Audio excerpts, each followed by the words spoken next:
Hello snowboarders of the internet, I'm your host Avran LeFeber, and in this video we're going to be reviewing the new Salomon Assassin. That's right, it got an overhaul for 2025.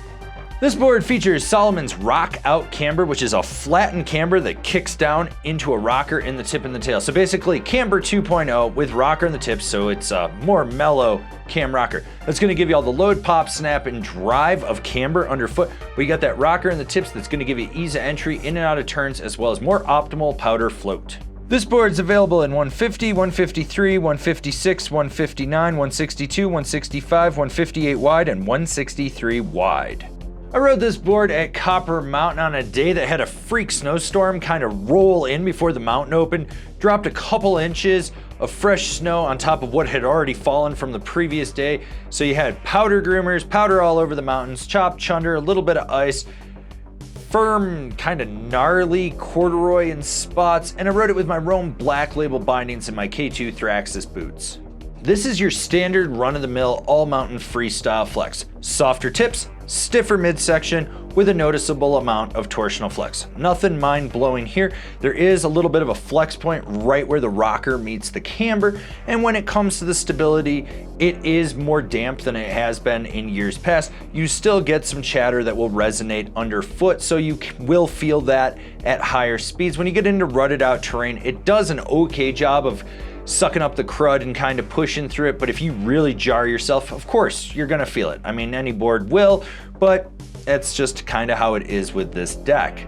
So with the redesign of this board, you get a little more snap out of it. It doesn't have that sluggish pop that the previous model had, so when you load it up and roll back on the tail, it springs right into action. You're gonna be able to boost a little bit higher. So send those side hits, launch that cat track gap.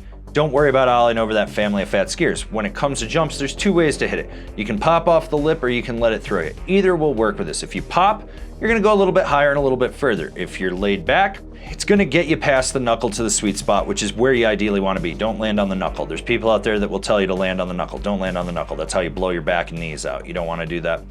Overall, this board's good for small to medium-ish features. I really wouldn't go over anything in that 25 to 35 foot range.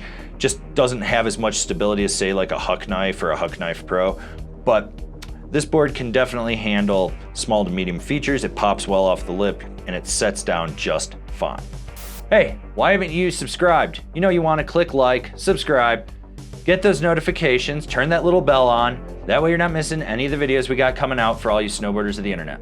So with that rocker in the nose and the tail of this board, you've got this nice sweet spot to really get your weight out, and it doesn't take a lot of effort to engage it. You can press into this board and it will lock and it will hold, and then when you want to disengage with a little flick of the ankle, you'll be able to spring right back out. So if you pop a 180 and press into it, flick the ankle, you'll be able to pop another 180 and go right back around.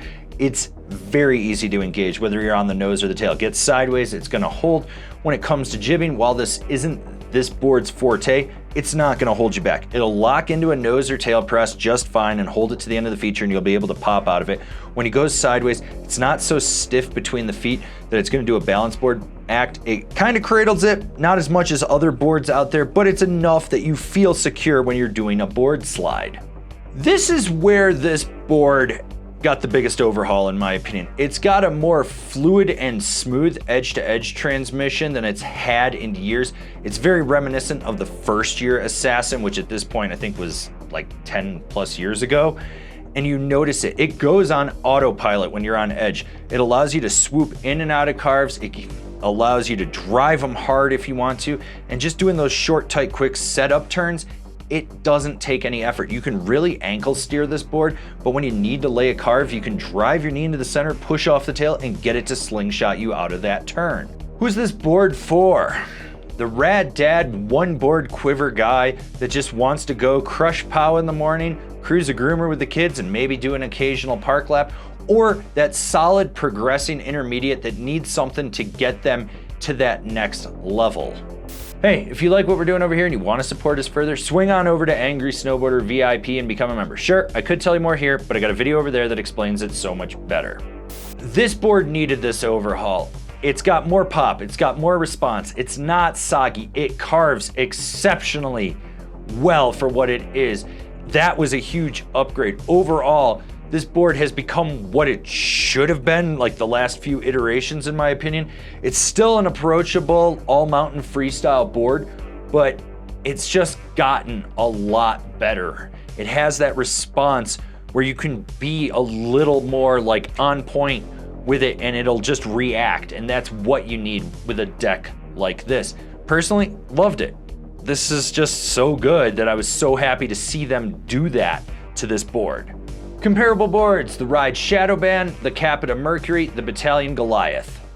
Binding recommendations, the Salomon EDB, the Rome Katana, the Union Force. This has been my review of the Salomon Assassin. If you liked it, why don't you go check out one of our other reviews for one of the comparable boards.